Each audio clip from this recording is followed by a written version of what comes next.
Our first speaker is Leslie King Lewis, and the theme of this session, by the way, is can business create both profit and social purpose, as well as creating a safer world for everyone?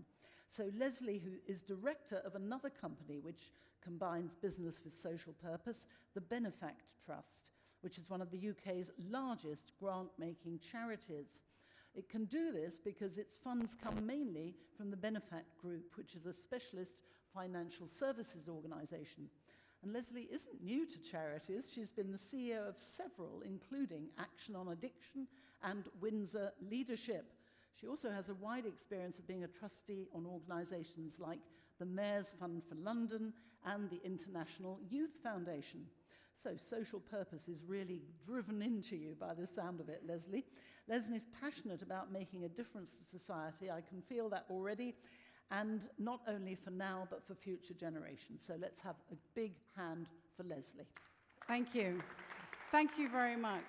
I'm absolutely delighted to talk to you this afternoon about a cause which is really close to my heart. And as you've seen by the brilliant research from Alex, your research demonstrates that it does make sense. And I'm actually going to talk to you about a living example of how it does work in practice. And I think the real question I have for you, for Alex and everyone else on the panel is, so why aren't there more businesses who are demonstrating social impact as well as profit? And that, for me, is understanding what are the barriers and what are the hurdles. So the Benefact Trust, who are we? Well, we were formed 50 years ago. Wonderful to be celebrating with you your 10-year history. We've got a 50-year history in 1972.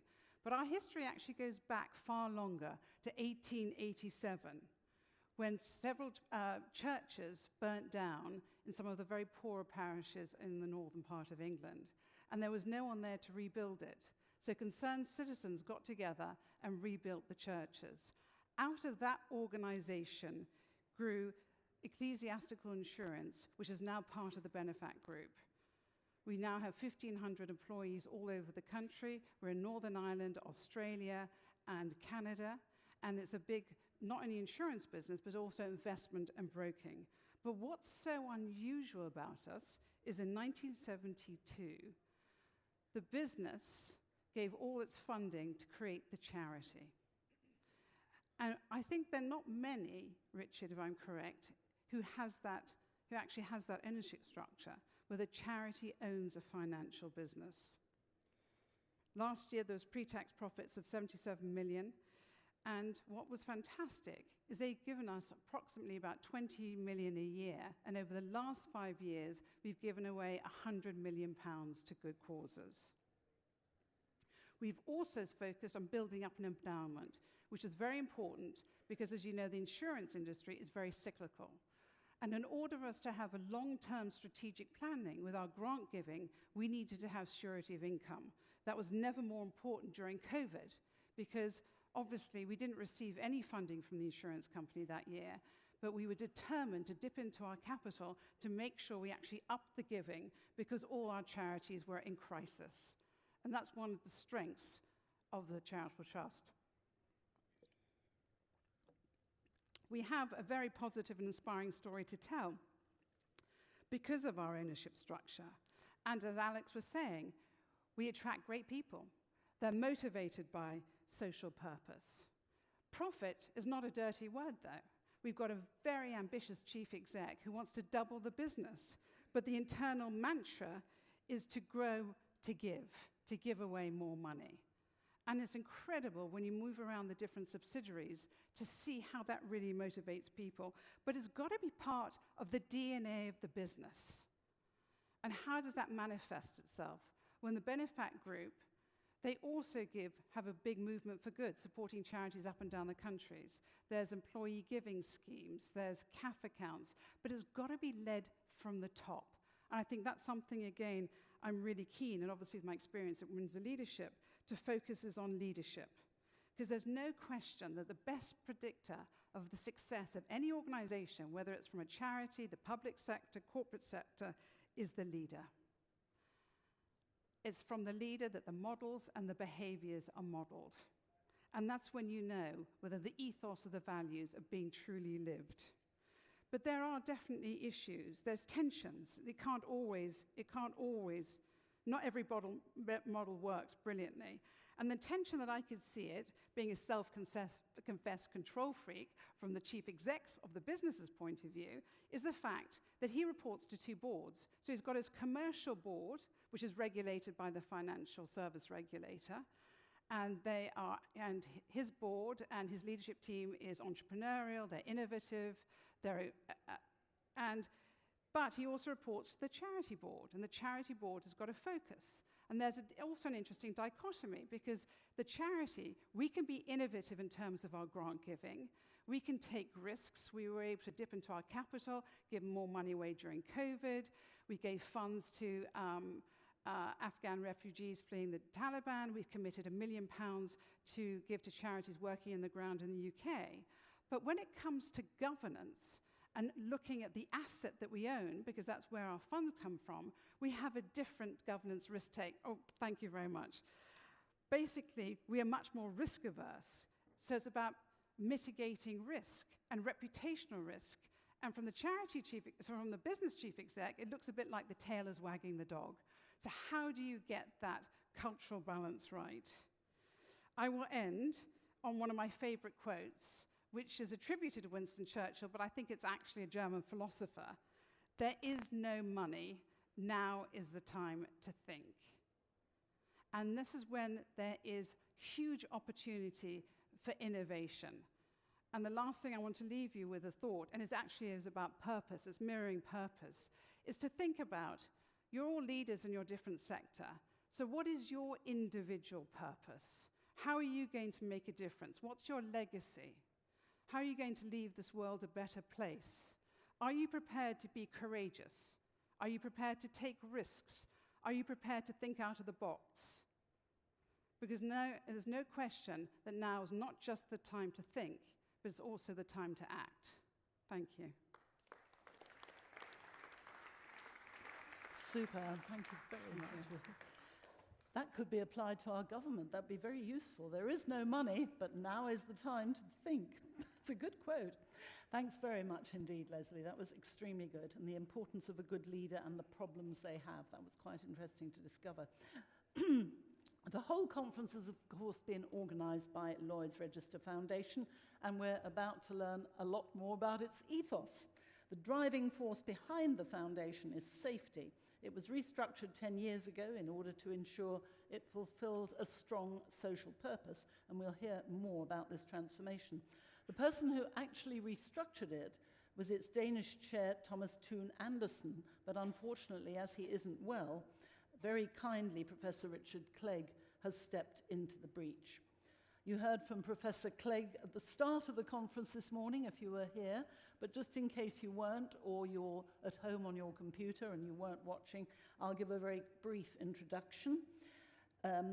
Chief Executive of Lloyd's Register Foundation is Professor Richard Clegg, and he brings with him what you could call an explosion of knowledge, because his background was at British Nuclear Fuels. I don't think you used that one yet, Quentin, where he was Corporate Director of Science, and he was founding director of the Dalton Nuclear Institute at Manchester University, Chief Scientist at the Atomic Weapons Establishment, and Managing Director of the UK's National Nuclear Centre for Excellence.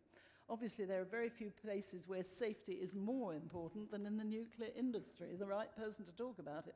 So when Professor Clegg joined Lloyd's Registry 12 years ago, it was as the Global Nuclear Director at the time, and it's a job he still does, but at the same time, he's also running Lloyd's Registry. So here, the emphasis is not on business, but on social purpose. A very big welcome again to you. Thank you for stepping in, Richard. Thank you, thank you, thank you.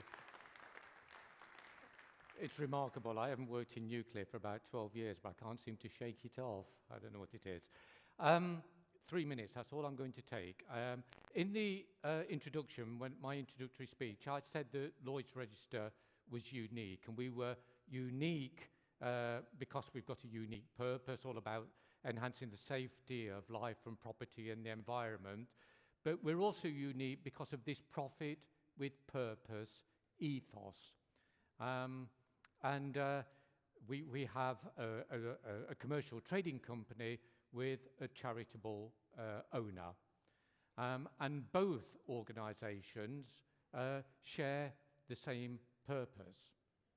And just picking up on Alex's talk at the very beginning, in our organisation, the pie is all in one place. There's no tension between making money and valuing social purpose. It is all in the same place. And we strive together to maximise both. We want to grow the pie. We want to earn more money because it goes into the charity pot, and then we can do more social purpose. So the interesting thing about us is the pie is all in one place. And the point that I want to make before I sit down is all about, you can talk in the abstract, you can talk academically about purpose. But the point is, how do you measure it? What is it? And I just want to introduce a concept that we have developed and we're adopting inside the Lloyds Register family, which is called the value sheet. And the value sheet is looking at both parts of the pie. So we have the traditional balance sheet, which looks at the commercial performance, and you've got the traditional metrics on the balance sheet. It's all about cash, it's about work in progress, it's about debt, all those sorts of things, quite conventional things. You flip over, quite literally, you flip over the balance sheet, and on the back is the value sheet. And we've spent a lot of time over almost the last 10 years developing, well, what is, if we flip it over, what is on that value sheet? And we've looked inside ourselves and we've asked, well, what is it about the trading arm, in addition to generating cash which goes into the charity pot?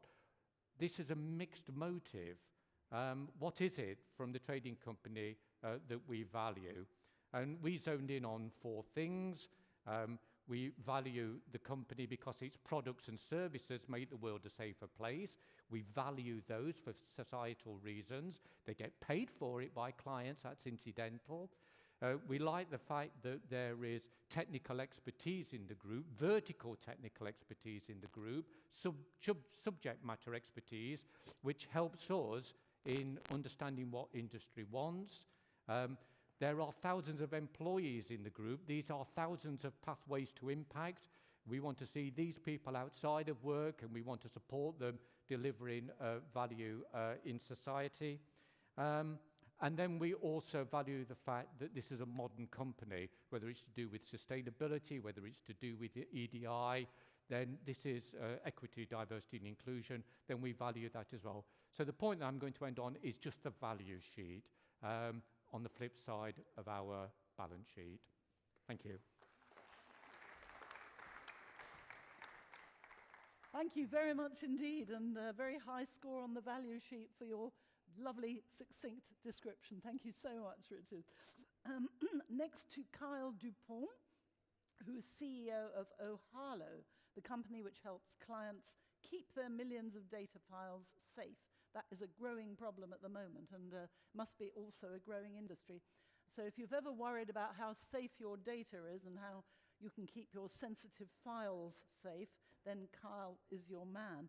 The leaking of data is one of the weak points in our burgeoning digital world. We've gone, as often, we've made great strides digitally, but we're having to catch up on the safety side of things. So safety and the protection of data are having to keep up, and Kyle's company, Ohalo, uses data X-ray to desensitize safety records and to stop accidents before they happen. Kyle might explain it slightly more technologically than I have, but it's your chance, Kyle. Thank you.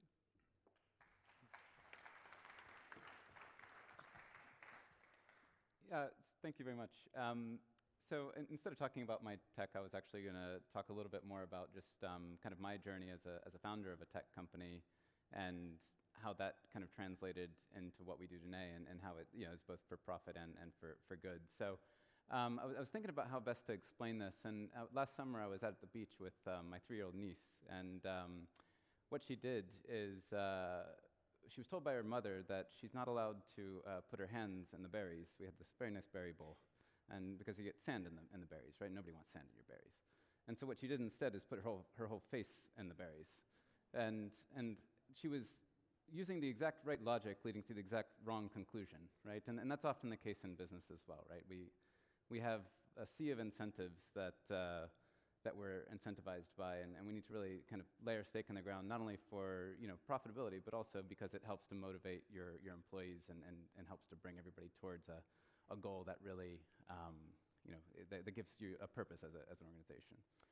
So at Ohalo, when we started the company, it was really about privacy, and it still is about privacy, and how do we make sure that the data points of millions and millions of our clients are protected, right? And one of the examples is working with the HSE, who have been fundamental to what we've done at Ohalo, and also by extension Lloyd's Register, who have been fundamental to that work as well.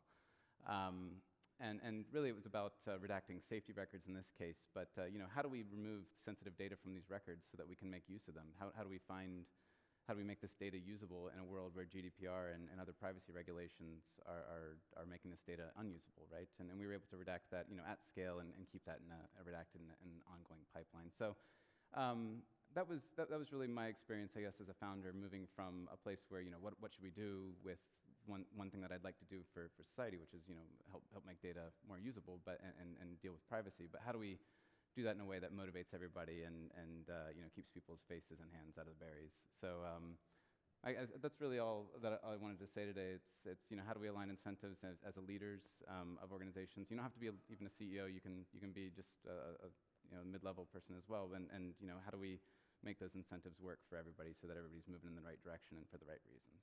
So thanks very much. Thank you. Thanks for being wonderfully succinct, Carl. Much appreciated. And our final panelist today is Katie Hill. Katie is CEO of B-Lab Europe, as well as chair of the management board. B-Lab is another non-profit organization which works to transform the global economy to benefit individuals, communities, and the planet. Previously, Katie had lots of experience in Eastern Europe. She was advising governments in places like Lithuania, Poland, on the use of European social funds, and then running a social enterprise in Bulgaria for 4 years. Might hear a bit about that too. But then this triggered a big life change for Katie. I'm always interested in people who make a sudden life change. It's fascinating. She decided to go back to university to study for an MBA. With experience in social enterprise plus her MBA, so she had 2 prongs, her knowledge was so broad that she could make connections between social enterprise, sustainability, policy, and business. So Katie's ideally placed to spot the links between business and social purpose, and we look forward to hearing more about your work and your vision, Katie. Thank you very much. Lovely to be here. Thank you. We'll keep it really short. There's so many good conversations already to be had. So big thanks to Lloyd's. Your themes of safety, education, and data feel really important for our business world. Yes, I work for B-Lab, which is a not-for-profit, a charity registers here in the UK, and I actually work for the Dutch part of it, working with all our country partners in Europe. And really what we set out to do was to support 3 gentlemen from Stanford, not Stansted, from Stanford University. They went to set up a business in about 2002 called And1, and they put into this business all the possible things you would love to see in a business if you were going to go and work in it. There were creches, there were wonderful arrangements for parental leave, everything you would expect. And when they sold the business, within 3 months, you could not recognize it. There was nothing of this kind of sense of purpose, community, identity. It just gone. So that got them thinking, there must be a better way of actually embedding some of what actually Alex has been talking about so powerfully, this kind of purpose of a business that goes much more broadly. So they set up what's called the B Corp movement. I don't know if any of you have come across it or heard about it. Yeah, it's sort of got going a bit, hasn't it? Got a bit of a month behind it. And they really set out to do 3 things. The first thing was to say, what does good look like in a company? Let's actually measure standard measurement of every company across the whole of its business. So not just one vertical, much as those are very important. How do you work with your employees, for example? This is across all aspects of your business, how you work in your supply chains, your workers, your community, your environmental footprint. So you measure apples with apples all across the globe. So any company that's gone through the B Corp assessment will be measuring along the same criteria. That's the first thing they said. That might help us understand what good might begin to look like. Second thing they said was, actually, if we don't embed this into the governance of the business so that the directors are really responsible for making sure that we do hold these companies to think about all the different impacts they make on their communities, on their stakeholders, then we won't actually get any traction. And what happened to them with this company in And1 will happen again. So now, if you want to become a company that's B Corp certified, you have to change your company articles and lodge in there the commitment to serve the interests and consider the interests of all the different stakeholders, anyone who's affected or anything that's affected by the business. And that you can get into future generations and all sorts of interesting elements, and the non-speaking parties like the environment who have to have their, the consideration of what the impact of the business is on those. Then the third thing they did was they said we need to create a group of leaders all across the world so that people can show this can be done. And so to Alex's point about kind of using data sets, I'm so excited about your data. I'm hoping that the B Corp movement can be a nice continuation of data and evidence, proof of concept to you. So just a few examples in the European community. We now have actually 850 B Corps across Europe, about 5,000 worldwide. And we just looked at what happened to their revenue growth over the period of 3 years that they were certified. So that we took out about 250 companies who had been certified for 3 years, and we looked at their revenue growth. And it was way in excess of any of their equivalents. It was a growth of 30% average per year. A little bit lower for big companies, a little bit higher for smaller companies, but this shows this idea of growing the pie is absolutely true and valid. Also, what we found was those companies were 55% more likely to increase their social purpose, to build an impact business model into their business. So whether it's to engage with people who are perhaps ex-prisoners or sort out a particular issue in their community, they would build that into their business after they had been a B Corp for 3 years. So this was really important proof of concept. And why is it growing so fast? You know, we've now got 210,000 users of this impact assessment. Anyone can go online, it's free to use. Please try it, see what you think of it, see if it works for your business. But what it actually shows is this momentum behind it. And where's that coming from? Well, it feels like, you know, employees now, students, graduates, and school leavers are looking for very different things in their employment than they were even 5 to 10 years ago. So if you actually have got some, it doesn't have to be a B Corp, but any measure and evidence that you're doing something beyond making profit, you're in a much greater position to bring in real talent. And we've seen that time and time again. Consumers, well, we know what we're all like as consumers. You want to look for the things that are really making a social difference at the same time. And government is really struggling to solve all our key problems, and it's leaning on business, so the identity of business is really changing, and we're seeing business as a partner for government, and in fact the M-Pesa and Vodafone example was actually pre-funded with government funds. I don't think government got any money out of the investment in the end, but this partnership, and Mariana Mazzucato talks a lot about this as a way of building up much more innovation in a partnership, private-public partnership.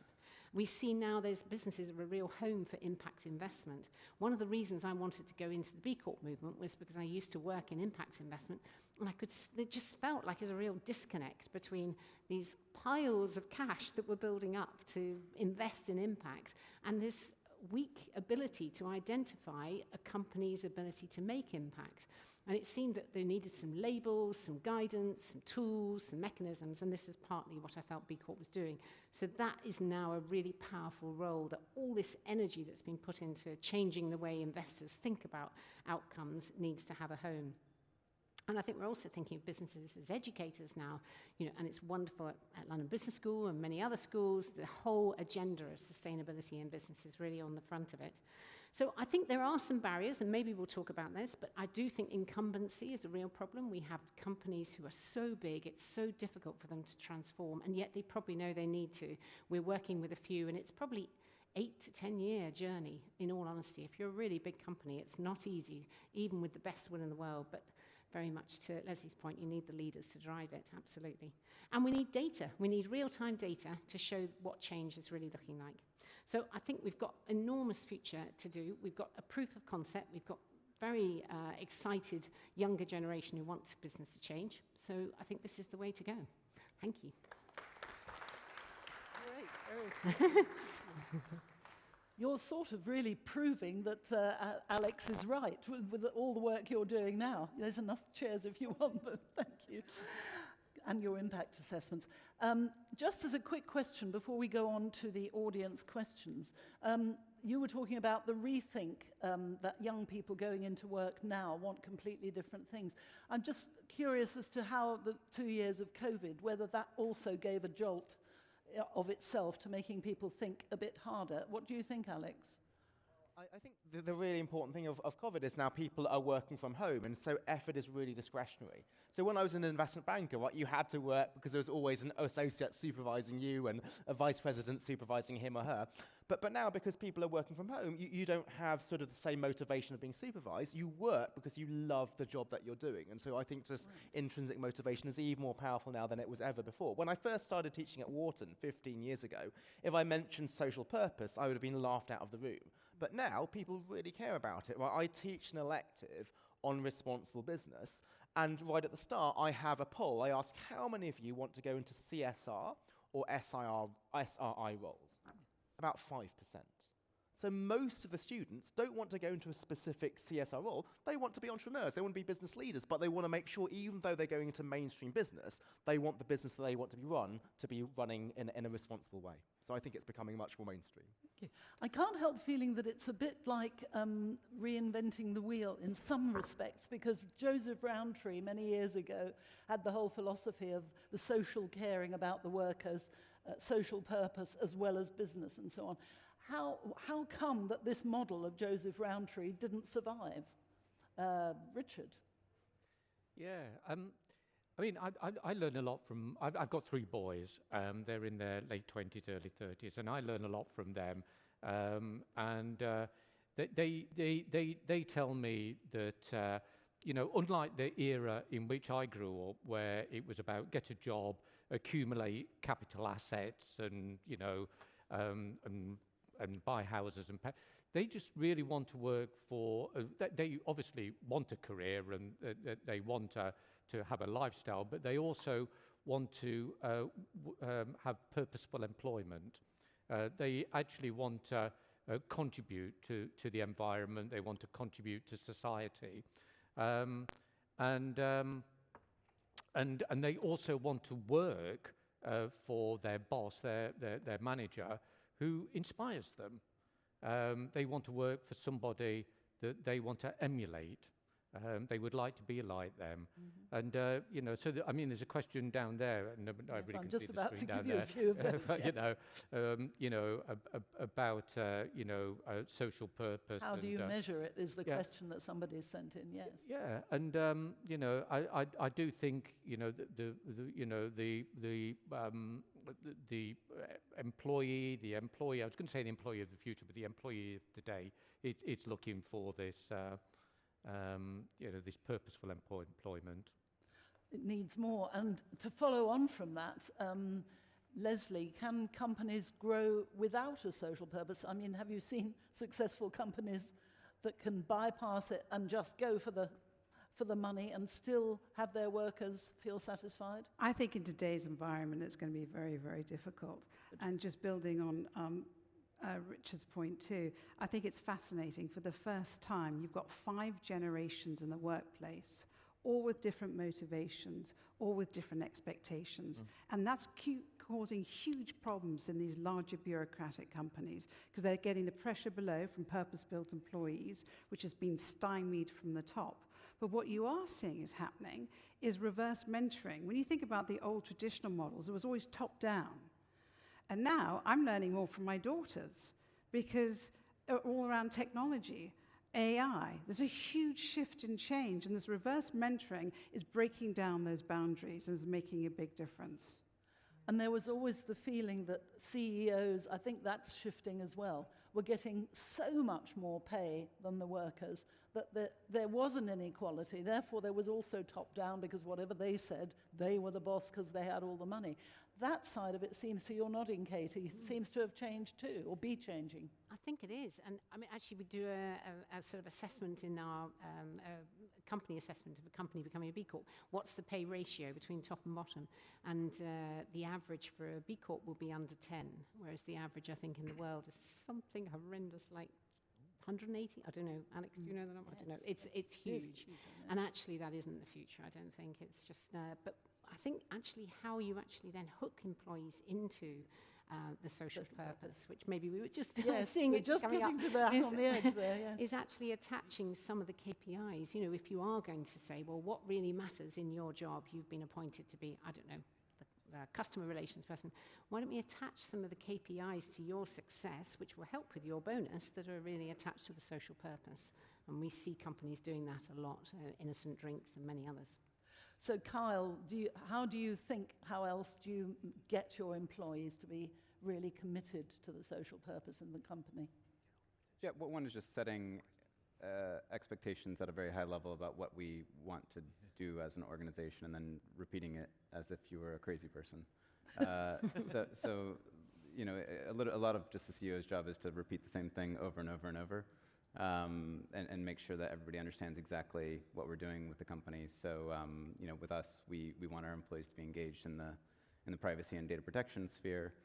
But that manifests itself in various ways, right? So our engineers are very interested in this from a kind of an engineering and data problem, whereas, you know, our marketing people may be interested in it from another angle. So I think you have to accommodate those various people within your organization and not shoehorn them into one version of your interpretation of that purpose, but let them kind of discover that for themselves, and let them know they're going to be, you know, their performance review and everything that will come up. And they should just have an answer for it, right? You know, how do you really engage in that? Is in the overall, you know, motivation of the company is I think what we try to do at Hollow. Right. The next question is, how does social purpose and ESG interrelate, Leslie? I was actually going to answer the previous question about how it impacts. Okay, please do. I'll pass that on to someone else. Because Alex probably answered that better. There was a question on how do you measure social impact. And it's very interesting because most companies are ROI, it's return on investment.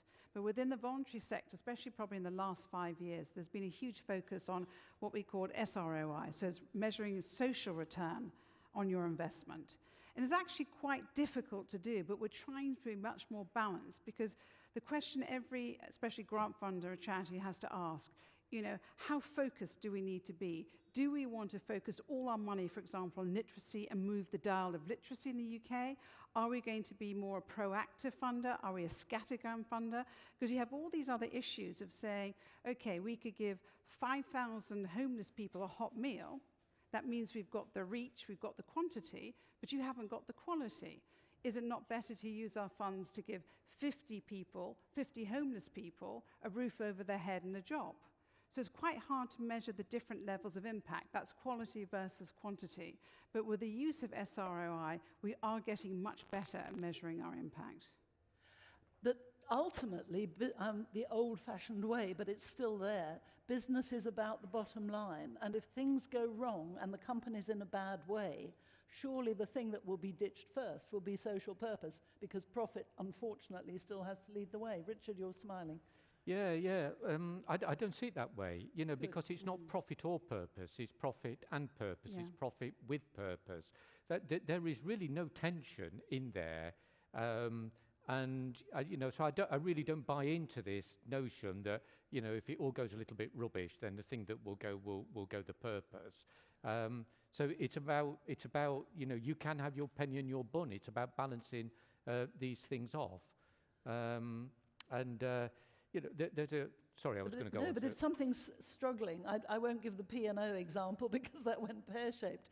But if a company's really struggling and, you know, it either has to rescue it and save its workers and ditch some of the perhaps social softer side it was doing, you know, there still is a struggle, isn't there? Katie? I would say like that was probably just down to the fact that you're treating social good as a benefit rather than as a core thing that you're trying to do as a company, right? If it's just a thing that you're doing because some subsector of all of your employees are always going to be more focused on social purpose than others, right? And so if that's just being done as like a CSR type of thing that we have some extra cash, so let's this person's really interested and we want to retain them, so let's like let them do their thing. That's probably the wrong way to think about it, and I think it just comes down to the incorrect positioning of social purpose within the company's ethos. So I was playing devil's advocate really, and I saw Leslie reacting there. So what were you thinking, Leslie? Well, actually, I was thinking, I know Alex was wanted to jump in on thank that you, but question. You go first. But, No, I was just thinking, it's such an extraordinary time because people have lost trust in all our institutions, the church, the media, government, business, our leaders. And in fact, we created a vacuum. And the time feels right for business to step into this gap, but it's got to be business with purpose. And I think and to me, and the question I'm going to ask you, Alex, so what's stopping us? What are the barriers? We know it works, so why can't we what's it going to take for us to fill that vacuum so businesses do deliver, there are more businesses delivering social purpose? So I'll answer Leslie's question first, and then I'll just chime in on Reni's question earlier. So I think, why is it that businesses don't do something which to all of us seems to be pretty obvious, right? You can create shared value. I think this sort of pie-splitting, zero-sum mindset is just instilled in us from when we're children, right? The games that we play, if I win, so the other person loses. So the only way that I can win is if I just take as much away from you as possible. So you might think the best way to increase profits is to pay your workers as little as possible or to increase prices as much as possible. I think the more nuanced answer is that, yes, you can grow the pie, but that's something which does take time to do. So in the short term, yes, the pie is fixed. If you are to invest in your employees, that is going to be reducing profits. So what we need is a longer-term mindset in these things, and then companies, then leaders will have the flexibility to grow the pie. Then going back to Reni's question, which is really important and dovetails on that, is that sometimes you can't avoid those short terms, right? You would love to have the long-term perspective, but your question is great because the really tricky trade-offs are what we need to deal with.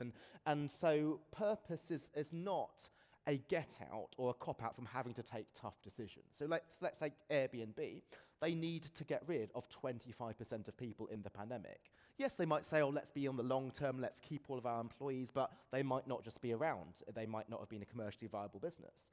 But this is where purpose matters. It's not purpose always leads you to taking different decisions. You could still take the same decision, but in a much more humane way. So they decided to get rid of their employees, but they said, well, let me give 14 weeks of severance pay to all my employees, even though in the US there's no legal requirement, I think. Let's give all of them healthcare for 1 year because we're in a pandemic. Let's let them keep all of their laptops because it's going to allow them to help them find another job. And let's repurpose our hiring department and make that an outplacement department. So that was unfortunately a commercially necessary decision. They wouldn't have wanted to do it, but the pandemic was so difficult they had to. But even that difficult decision they could make in a purposeful way. Thank you very much. There's a very good question here which says, for so long those of us working in charities have been told to be more like a business. Is it now the other way, that we're asking businesses to be more like charities? That's an excellent question. I think I'll take it in a row, starting with Katie and going down. Well, actually, that's a very interesting question for lots of reasons, but also I think just last week there was a very important ruling on charities' ability to invest, or foundations' ability to invest their endowments for purpose, not specifically for profit. Right. So this now breaks away this idea that a foundation can actually have to raise money on the capital markets in whatever gives the maximum return, and then take that money and use that for their purpose in grants. It actually brings the two into a much, much greater consistency. So I don't know what you feel, Leslie, but it felt that was something fundamental, which is incredible. It's only just happened. But there's about £80 billion of assets held by foundations in UK alone. And if those now are going to be invested on a purpose agenda, then yes, charities and businesses might look much more like each other. And certainly we're learning an awful lot. about how businesses can help our operation. We have to be quite business-minded, but not commercial and profit only. So I think it's a very breath fair of fresh air. If there is such a sea change, that would be absolutely I amazing. don't know if that's... Yeah, no, okay. it's a great question, because as I've been a chief exec in the voluntary sector for 25 years, I used to get so frustrated when you talk to people at a dinner party and they say, "Oh, so you're standing outside of Peter Jones shaking a tin, Leslie? How wonderful." The toughest job I ever had was in the voluntary sector. When I was in banking, it was the easiest job I had. I was selling a product, money, which everybody wanted, and I didn't have that many competitors. In the voluntary sector, what was I selling? Hope. Nobody wanted hope, and I was competing with 164,000 charities who was all after every pound in your pocket. By far the toughest job I've ever had. You had to be innovative, you had to think on your feet, you had 2 to 3 months working capital. So I think that whole perception, whoever asked that question must be working in the voluntary sector. Fortunately, it's changing. Charities are becoming much more professional. And I also think business is now appreciating the voluntary sector because they are being forced to look at purpose, and they are really seeing the benefits of purpose. And I think you brought up a very good key word there, hope. Yeah. Because after all the pandemics and everything else we've been through, that's the one thing people want. And that's why possibly there is this refreshing feeling of young people. We don't want all this old stuff. Look what it's brought us. Let's go for something positive and hope. So that was a very good word to use. Richard. Yeah, I mean, charities are in business. They're in the business of doing charity. And I know the way that we run our foundation is we have to run it like a business. We have statutory reporting, we have employees, we have a balance sheet, we have to watch our cash flow. It is a business, and just because you're a charity doesn't mean that you can be a little bit more laissez-faire or a bit more liberal. Slacker governance doesn't really matter because, and so we are it. We do have to run ourselves as a business. We have to be efficient with the resources that we've got available to us. And we are in the business of doing charity. So it's a very important thing. But the other half of the question was, are we asking businesses to become more like charities? And there's something, it's like this, it's again this, so we're setting up a tension. There's something, it's either one or the other. And I go back to the point that it is both. You can have profit and purpose. It's not an either or. And there's a branch of philosophy, and it's Cartesian dualism. And I don't know what it is about humankind, but we always want to make things quite binary. We talk about the body and the soul, and God and the devil, and black and white, and night and day. And it's two separate camps. Happy or sad, and actually, it's in the middle somewhere. And it's the same with this profit and purpose. So, there doesn't have to be, there shouldn't be, there doesn't need to be this tension between profit or purpose. It's a flip side of the same thing. I like your philosophy, because that's right. We do think in those binary terms, and it's quite hard to get out of it. Even business has the connotation behind it of profit, and to slip in social purpose is, for some people, is not the way. When they hear the word, they don't think of that at all. So that was, and Alex wanted to add something. Thanks, Rini. It's a great question. Like, I do so many of these panels, and you think you hear all of the questions, but it's fun doing this because you always get some great new ones. And I'll just add a different perspective. So yes, we want businesses to be more like charities in terms of serving wider society. But there's another nuance to that, is what is another feature of a charity is it's really focused. Right, you could be a cancer research charity and you're really focused on cancer research. You could be an animal rights charity. You're not expected to solve every single one of the world's problems. And I do think this should also be the case for a business. So there's many leaders who think, well, I don't want to be a purposeful company because then I'm expected to solve all 17 of the Sustainable Development Goals. But maybe that is not your responsibility if what you're focusing on is data security. Let's make sure we just do that really well. Obviously do no harm to other people, but make sure that is what we're going to be leading with. And so just like charities have a focus, they know what they're good at, they know what is in their hand, and they know what are the problems that should be solved by other charities. I think companies should also try to adopt that focus. Thank you, Alex. And Kyle, have you anything to add to that? No, I mean, nothing particular that I've already Okay, said. no, just being democratic. Yeah. Yeah, thank you. There's a very good. Appreciate There's so many good questions coming up. Chokchi. How can leaders live the values of the social purpose mission that their business has? Well, you're a classic example because, Richard, you may be in the best position to answer this. Yeah, I mean, there is this saying, isn't there? You know, I mean, strategy sets direction, but tactics set culture. And tactics is all about living your value. You know, you can have a really nice PowerPoint slide that says, you know, this is our strategy, this is what we stand for, you know, really good. But then tactically you implement that, and that sets the culture, and that's a behavioral thing. And so, you know, I really hate this saying about the shadow that you cast, but, you know, leaders have to live the values.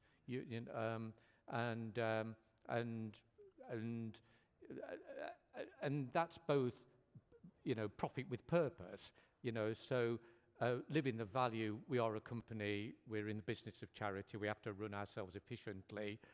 If I live that and behave like that, then the company is like that. And similarly, when we talk about, or if the leader talks about, you know, well, what's the impact of this? How we know this intervention is going to work? Who is the beneficiary of this? Hope is not a method. Then that percolates down through the organisation as well. So leaders have to live the values if we're going to achieve profit with purpose. Very And nicely it's said. interesting Kate, because sorry, yes. I react to the word live, because for me, leaders are the values. And there's a whole issue around authenticity. Yeah. Because in today's world, you know, you can walk into a business, you can sense whether it's a toxic business, whether the bosses or the leaders are living the values. I mean, I remember the old days in the 80s working on Wall Street. You put on those big shoulder pad suits. You literally put your uniform on and you took your uniform on, and you lived not very attractive values to be competitive in Wall Street in the 80s. But nowadays, it doesn't work. It's about being authentic, and it's not living it. It's who you are. Because people won't trust you unless they know who you are as a leader. And I think trust is a big issue, because we don't trust our institutions and we don't trust our leaders. And we have to, first of all, start trusting ourselves. So how do you bring back this trust? We have to start living authentically. We have to demonstrate authentic leadership. It's again about what's my purpose, what's my company's purpose. How are we going to make lives better for our employees, our stakeholders, for the communities that we serve? But it's got to be people, especially the younger generation, they know if you're not being authentic. Yes. Actually, we've got very good examples here, because all of you are leaders and all of you come over as authentic, so it's quite hard to have a contrast, really. Kyle, what's your take on it? Yeah, I'm not sure if that bit is, maybe I'll play devil's advocate there, because I'm not sure if that bit's super new. I mean, I think even in any large business or of any business of size, if people see you being contradictory or hypocritical to the things that you've propounded, that they'll call you out on it, and, you know, it's gonna lead to, it's not even about social purpose even, it's just dissolution of trust in your boss, right? And you don't wanna work for a person like that. And so I think, you know, when you're doing that yourself, you need to be very self-aware of what you're doing, and when you see behavior that's not right, you need to call it out as well. And that's a hard learning curve. And what's the way of I'd be interested in that, because obviously, as Richard said, and Leslie, you really want your workers also to be following this, but you can't actually stamp on them and say, this is how you've got to behave. So how are the No, you subtle should. signs to kind of nudge them in the right direction? No, you should stamp on them and not let them behave in ways that are not right. So it's not nudging, it's stamping, is it?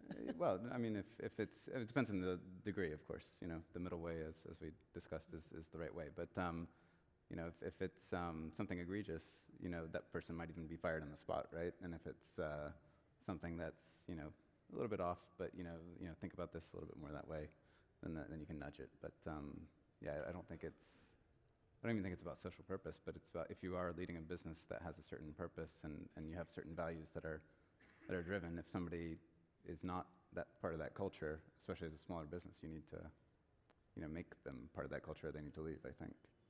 Actually, I would have thought that it would attract the right kind of person anyway, the person who's going into it. Yeah, it's But also about hiring yeah. correctly as well. Yeah, I mean, and you make mistakes there, but you try to course correct. But You can sense it, Katie. Yeah, I was just going to say, that, I mean, back to what we were saying earlier, that people coming out into the job market at whatever stage, maybe straight out of college or school or later, they seem to be really, they've got an eye for what's a good company to work for. And they, their resource, their effort is super valuable, and they're not going to give it to a company they don't feel is worthy of it. And so I find quite often I'm being interviewed about whether this person, it's a bit of a turntable.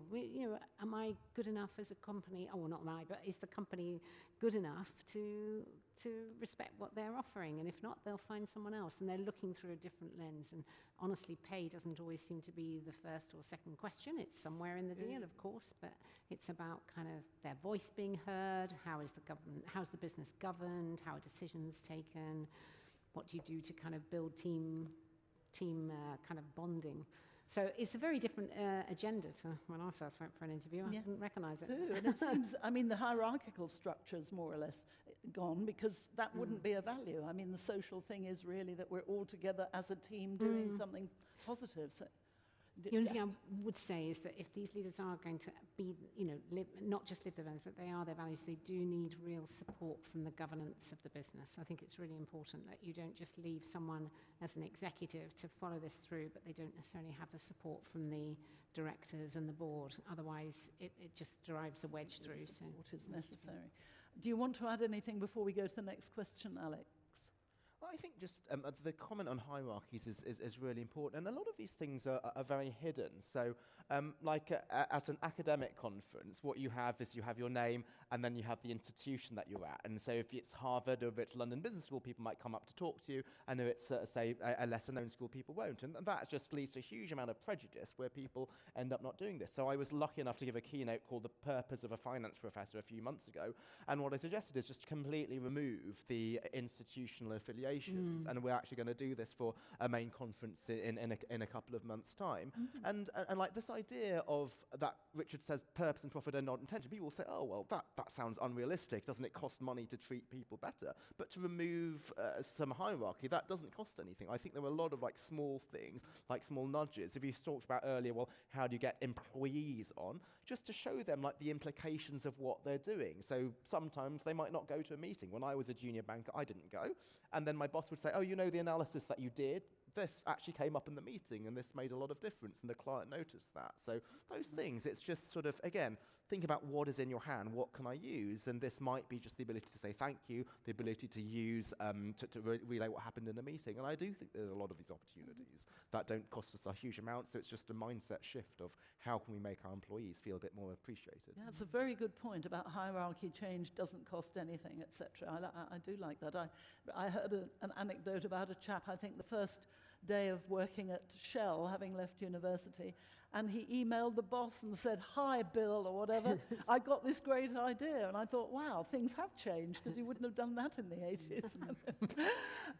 So let's get on to the next question, which is, and I think somebody's aiming this at Richard, actually, a business that offers services that make something safe for the public, does that count as a social purpose, Richard?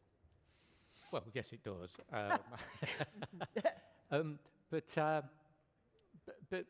But I think companies have to look at themselves in the round. You can say, oh, look, I do this here, right? I make the world safe, and that's positive, and therefore I am, de facto, social purpose company.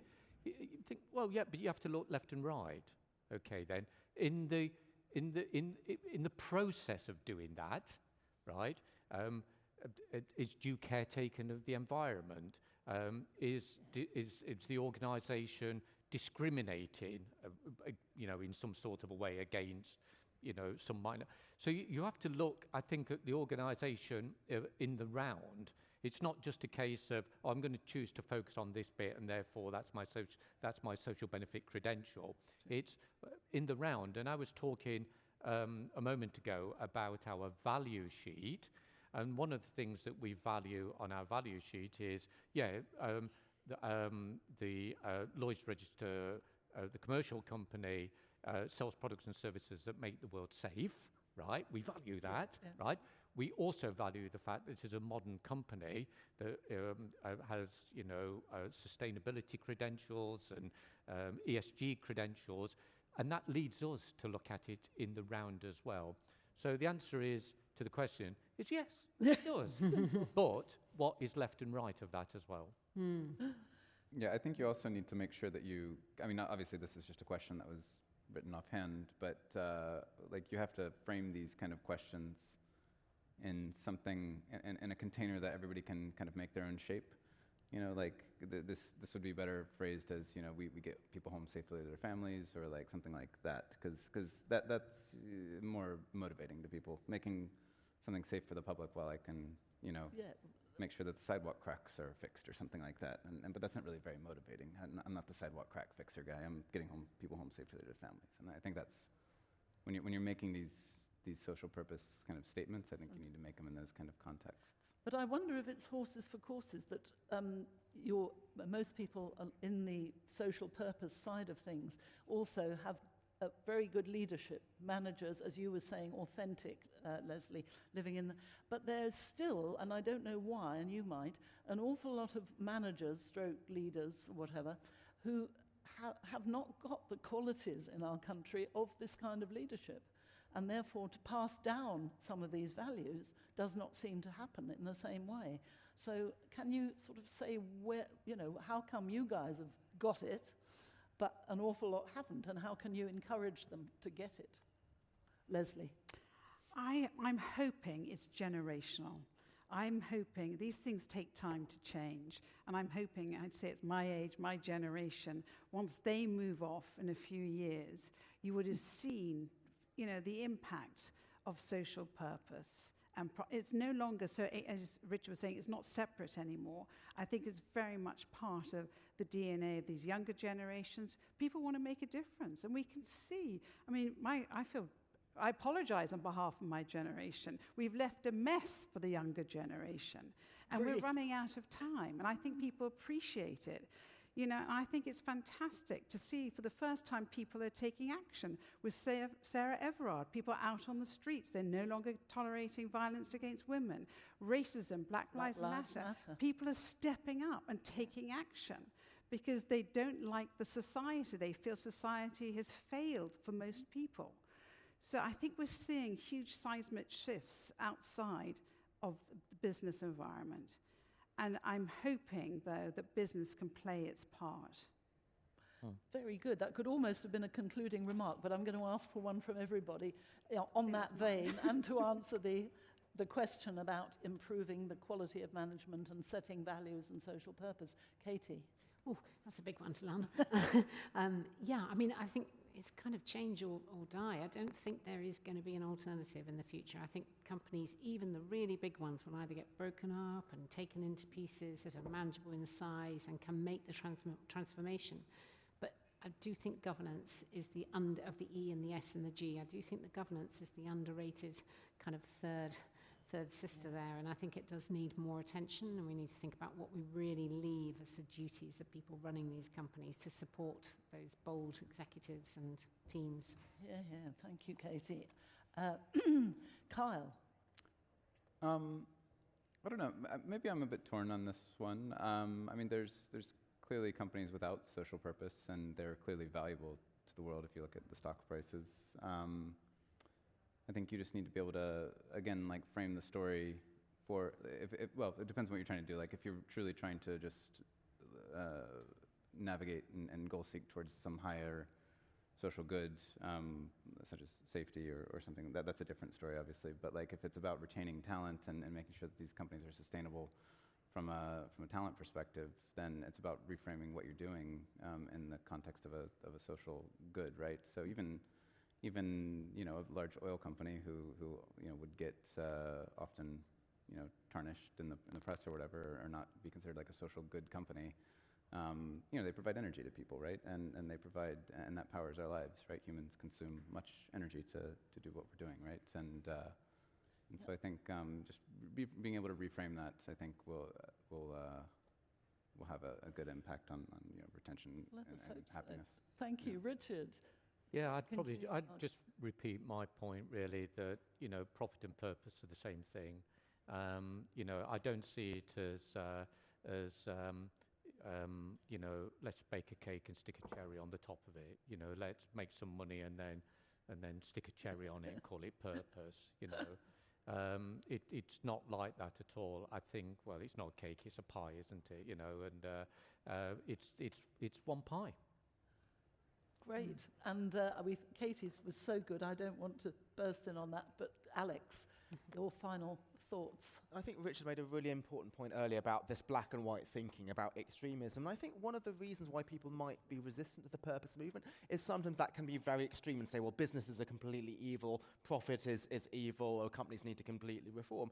Some shift is needed. But so I think what is sometimes helpful is just talk in language that people are familiar with. So when I give these talks to, say, law firms or professional services firms, yes, purpose is important, but actually it's not a million miles away from what has made some of these firms successful over generations. What they claim to do is to be a trusted advisor to the client. If the client is suggesting a deal which is not actually good for them, even though it's going to make you a lot of money, you'll tell them to turn it down. And similarly, they're all about mentorship. Who are the future partners? They often started off as associates in that company and have grown up. And if you present this as, yes, being still different, so you can't just have the status quo, but if it's not a complete 180-degree shift from what has made these companies successful over decades, then I think they're going to be more accepting of it. Because if they think, well, this is something completely unfamiliar to us, it's completely untried, and it's completely untested, why do I need to move? When in fact it is backed up by evidence and actually does have some elements of what has made those companies successful. There will be some change, but we don't want to say, oh, let's completely throw the baby out with the bathwater. Thank you. Well, we've covered a tremendous amount of ground, and it's been very optimistic, I think. I think one can feel a sea change across the country. I think what Leslie said about young people is right. There is a different way of thinking, and social purpose and what is our purpose as a company is at the forefront far more now, and I feel very hopeful that it'll be a much more pleasant way of working all together. And it seems to work for Lloyds, so it should work everywhere else as well. So thank you so much to Alex, to Leslie, to Richard for stepping in as well, to Kyle and to Katie. It's been an incredibly erudite panel. I've learned a lot myself just by interviewing you. And also thank you, the audience who've sent in questions. We had a nice choice, and people at home who are watching on their computers. I hope you feel part of it on your computer.